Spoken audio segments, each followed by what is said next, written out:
Alright guys, HyDra making again today. Hope you're doing well and enjoying your day so far. Drazah's made it back to the States. Atlanta FaZe take the victory and Major 1 in Madrid, but Rostermania is a big question on people's lips. Our team's going to make changes. What changes might they potentially be? And could iLLeY get himself back into the league? He ratios Drazah big time on Twitter last night saying, hey, Drazah, you might be good outside of the US. Sure, you won EWC. You've now won Madrid as well. But if I was on the server, that would be a very different story. Which team can iLLeY go to? Which other rosters will be interested in other players' services? Very much enjoyed your thoughts in the comments. Hit the like button if you enjoy. Subscribe if you're new as always. I would greatly appreciate it. Some cracking tweets here really to start off the day. But let's dive straight into some of these ideas around Rostermania. Which teams might potentially need to blow it up. The Falcons, I don't really know what they are going to do. Priestahh though did reveal yesterday that he's he sold his house and he's going to be moving into a place that the Falcons are providing. So yeah, amazing scenes really from the Falcons looking after Priestahh. And, well, honestly, if the team was delivering the same results as the effort that the Falcons organization seems to be putting in,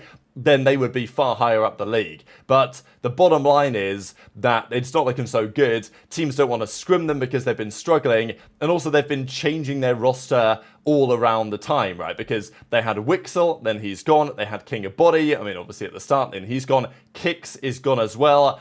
And look, I don't know if Kix is coming back, but let's be honest, we've heard absolutely nothing that he is. So as far as I'm concerned, Kix is not coming back to the Falcons. I mean, I wish it'd be great if he was, but I just don't see that he is, because if he was, I think we'd have heard something about it. Like the team would have said something about Kix potentially returning. So I think, unfortunately, the team may have to be in the position that Kix ain't coming back anymore. And it's going to be, Xnid. Whether they keep Roxas or not is a question. I actually quite like King, not King of Body. I think King's all right. But the issue is that they've changed so many players. Doom's been okay for them, but there's plenty more work still to be done. So, yeah, the Falcons have a lot to think about here. They may make a change, they may not. The other thing that Clay was discussing, though, was these ideas around performance coaching. And it was a big talking point this weekend, mainly because the two teams in the grand finals were both coached by performance coaches. Now, the role of a performance coach exactly, what they do is a question, and frankly it depends on the team, whether it's more about mental stability. But what it generally is about is optimizing the players. There are some teams that, let's be honest, they're limited by talents. They need better players, they need better team chemistry, like whatever. There are some teams, though, that are limited by whether their players are optimized, I guess is the way that Matt Fisher would potentially describe it. For example, FaZe, the last few years, they have absolutely struggled on a Sunday. They've struggled with closing out finals. They've struggled with matching up against a team that's playing at the top of their game when FaZe maybe feel like they should win. And these mental elements have been critical in why FaZe have not achieved what they could have done over the last few years, in my opinion. This weekend's was a different story. You ask FaZe to clutch up Game 5, Round 11. You ask FaZe to clutch up Game 7, Round 11. They deliver on both occasions. So that's why, for some teams, this whole performance coaching thing does seem to be able to get more out of certain players. And Matt Fisher, who's been working with the subliners, and obviously he's gassing himself up a bit here, and he says, I've won 7 of 13 major tournaments. Not I have, but teams I've supported have won 7 of 13 major tourneys. Now look, is he getting picked up by the worst teams that don't have the money or the resources to invest? No, obviously not. He's working for the teams that do, and they tend to be the better teams and better players. So, he's talking about subliners, and he's talking about FaZe, but nonetheless, the bottom line still is that, the teams that he's worked with have done very well. And there is an argument to say that some teams, instead of working on spending money on a roster change, spending money on salaries to inflate them or whatever, maybe put some of that money into performance coaching would help elevate the team to some degree. Now, we discussed it a bit on the podcast last night. Don't check, it's on the Breaking Point YouTube channel. And there was a feeling that, look, for some teams, this is not going to be a priority. But for teams that already have all the talent, this is something that I think you have to think about nowadays, because both Thieves and FaZe employ performance coaches, certainly for this past weekend. And is it a surprise those two teams are in the grand finals? No, with their talent, but, OpTic with similar talent were top 8. So that's where I think that some teams will have to think about it. Let's talk Rostermania, though. Fame was talking about potentially making a return. Of course, he was in the league last year, didn't get picked up for this season. So he says, I'm back. DiamondCon says he's back as well. So, yeah, maybe a return to the league for these guys at some point. Not names that have been, let's say, top of agenda when it comes to getting back into the CDL, but definitely a couple of names that we've got to keep in mind. The big name, though, I guess, still remains Pred, because Pred was gone from OpTic and he is out of the team as it stands. He will likely not be back in the team any longer. I mean, like, Shotzzy shut it down. It may be possible. Pred could come back to OpTic. I don't see it, but it's not impossible. The issue is he going to go anywhere else? Is any other organisation going to give him a go? Pred, I think, wants to get back into the league. Like, I'm sure that Pred wants to get back into the league. I'm sure that there will have to be explanations made to whatever team is interested as to what happens, why it happens, you know, some of the situations that are still ongoing around that behind the scenes, which, you know, may not be resolved for some time to come. But regardless, Pred is an incredibly talented player, and he is a reigning Call of Duty World Champion. So which orgs could be interested? Obviously, people have discussed Cloud9, given the history with Sib and with Mack, and obviously with Lamar, their head coach as well. That's a possibility. Maybe Surge could be interested too, but you know, would he want to go back to Surge? I think for Pred, there's also some discussion of, okay, should he come back, or should he just wait for next year when, you know, maybe rosters are changing, he gets a better opportunity, because does he want to go to a team that's, you know, bottom of the league, near the bottom of the league? Probably not if he had the choice, but still, how many options are there? I think one team that is meriting some consideration could be a team like Gentlemates, just because, you know, they've got money, they've got resources, they're going to keep Lynz, and they're probably going to keep Kismet. But could Pred run a flex or, like, you know, a second AR, third sub on that team? I think sure. They're a team with some capital, they're a team with some upside and some potential that Pred might prefer to join over a team, you know, like Rocker maybe, but, like, I don't see Pred wanting to go there. So there's a few discussions that are continually being had on that at the moment, and there are other teams in the conversation as well. There's also been talk about the state of the game, because I've just mentioned even earlier today, I talked about maybe having, you know, Kenny on a sub and putting someone to the third SMG, second AR, the flex role on OpTic. And it could happen on other teams as well. But obviously people are talking about the Jackal being very, very strong, which it is. Nastie says, who have I got to pay to get this Jackal nerfed? Ghosty says he's trying to make it happen. Maybe in the GA chats they're having discussions. Bring back a better AR. Nerf the Jackal. Get rid of the barrel attachments. Whatever. So, yeah, we'll see if that goes anywhere, I guess. Nastie and Ghosty, of course, former teammates on the LA Thieves roster last season. But Dashy was calling it out this weekend on the state of the Jackal in the game.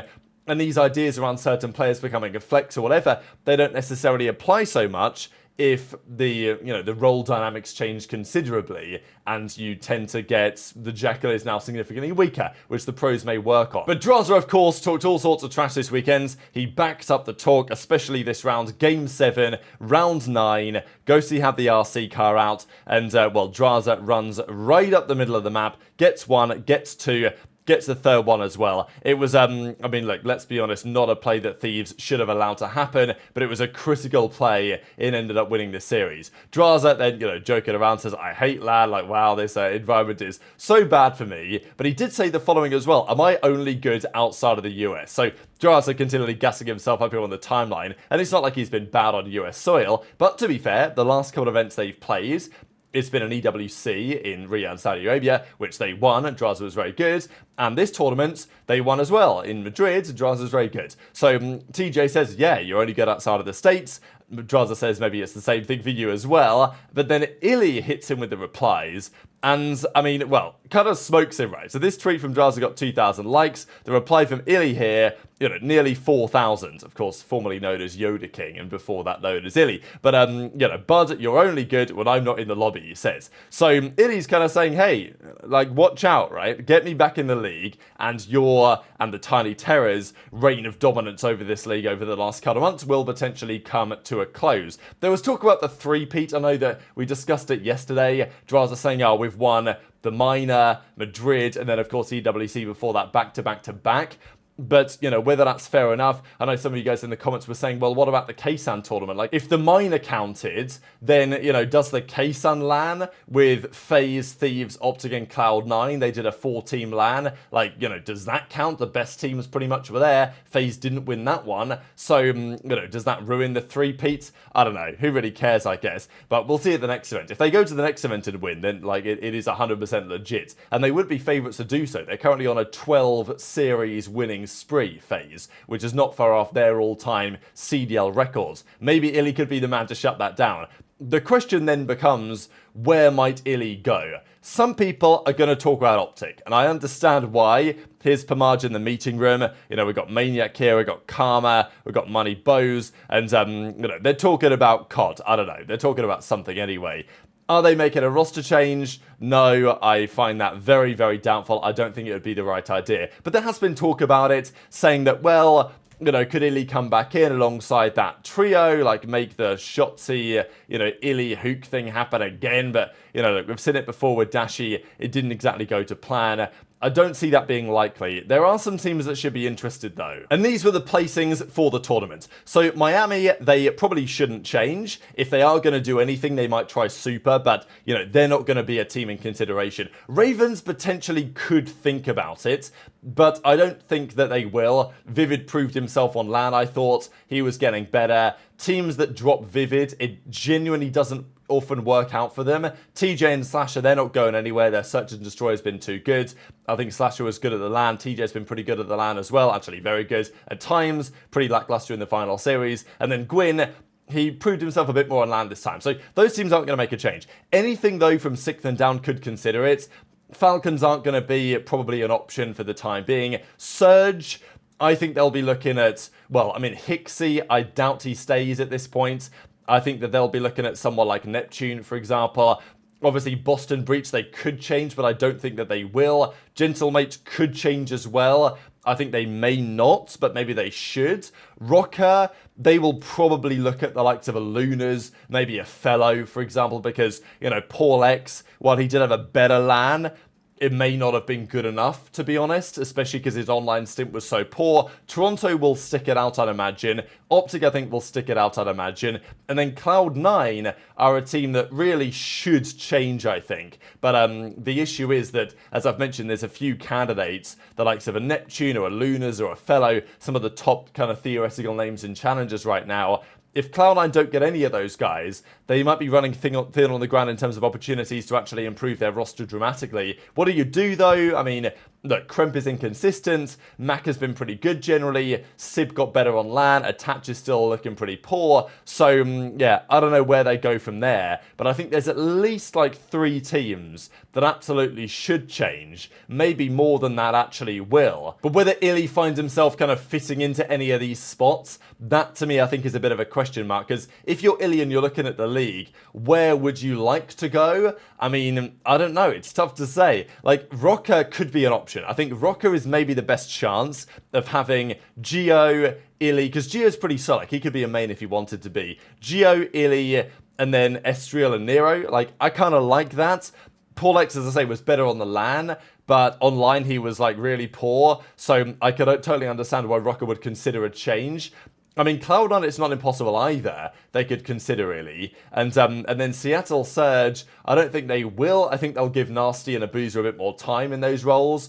Boston could also consider it. But again, I think that Boston will look at their team and they'll say, well, we were much better than we showed. We should stick it out. And I think that's what Boston will do. Gentlemates, iLLeY could be considered as well. So there's a few teams that could consider iLLeY services. Whether he has done enough in challenges to justify that consideration beyond purely the name value, I think that is, to be fair, another question. But very much on Twitter, your thoughts on all of this stuff in the comment section below. Hit the like button if you enjoyed. Subscribe if you're new. Take care. And I'll see you next time.